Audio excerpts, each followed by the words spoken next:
Та бүхэнд өдрийн амраа болон гайлтгая. Эдийн засгийн хүндрэлийг даван туулах, тогтворжуулах хөтөлбөр гэж.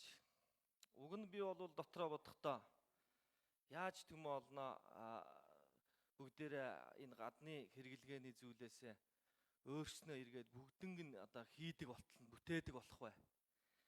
Ингээд төмөө олныгоо яаж сэтгэл санаагаар нь одоо уриалан дуудах вэ? Төмөө олныхоо энэ сэтгэлгээний энэ хүч хурдыг яаж одоо нийгэмдээ сэрэж ацрах вэ?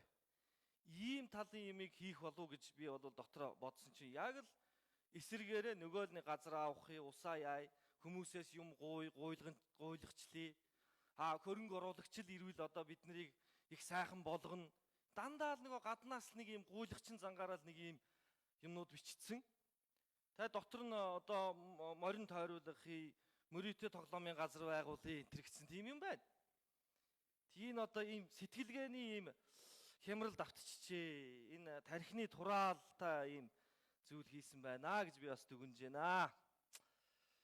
Яагаад өргөн олныхоо оюуны энэ хүчийг олж харахгүй байгаа юм бэ, тийм ээ?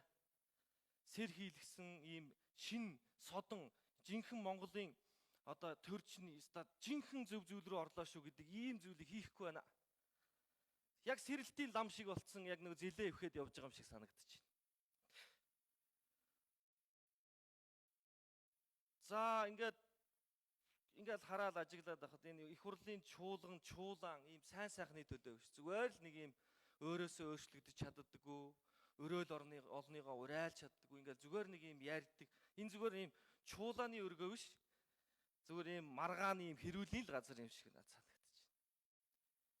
Энэ гараас нь ажил гардаггүй. Худлаа л ингээд нэг баахан л хямрал, баахан л юм яриад ингээд идэг. Ийм зүйл санагдаж байна. Тэгээд уг нь бол маш хэртнээс л хэлээд байгаа.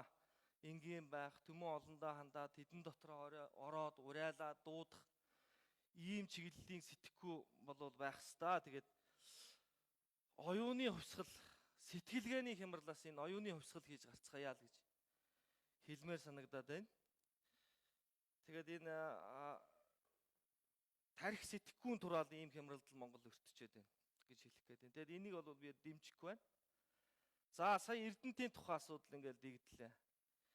Тэр Эрдэнтийг ямар их үүсвэрээр авсан бэ гэдгийг ерөөсөө хинч тодорхойлохгүй юм.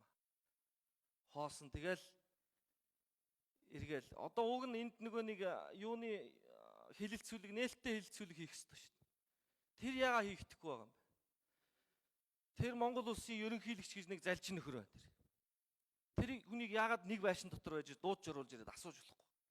Тэр 27 настай залуу гэж яригдаад. Тэр хүнийг Монгол банкны төрүүчийн захирал нь хаана? Тэр нөхрийг дуудаж асарж энд асуумаар шүү. Тэгэд нэг байшин дотор байж нэгээ олж ингээд уулзч чаддаг ба. Ийм их сонирхол нөхдүүд байна да. Хоосон гээл тойрол нэгээ ингээд худлаа ингээд яваад бөөрн хийлэл яваад байгаа юм шиг ийм мэдрэмж төрж байна.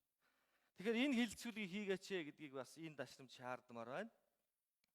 Нүрээ харж байгаад ярих хэрэгтэй шүү дээ. Яг улаан нүрээ харж байгаа.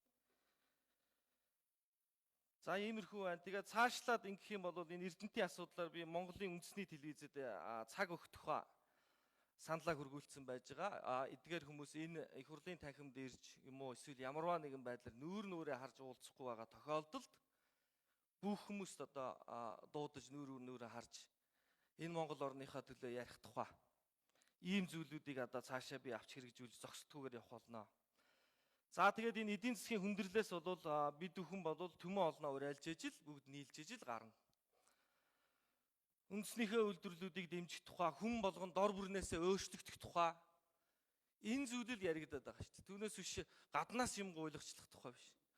Одоо АСЕМ гээл одоо бүгд л зунжингаал нэг баахан гадаадын хүн хацарж байгаа л гуйлах гойсон шүү дээ. Долоочих шахаал ирсэн хүний цүнх сав ухаал. Одоо тийм ээ. Дараагаар нь одоо энэ урд хөрш рүүч явлаа. Их наран улс руу одоо наран улс руу ч явлаа тийм ээ. Дандаа л гуйлах. Тэгэд ийм гуйлагчин сэтгэхүйсээс салмаар байна. За баярлалаа.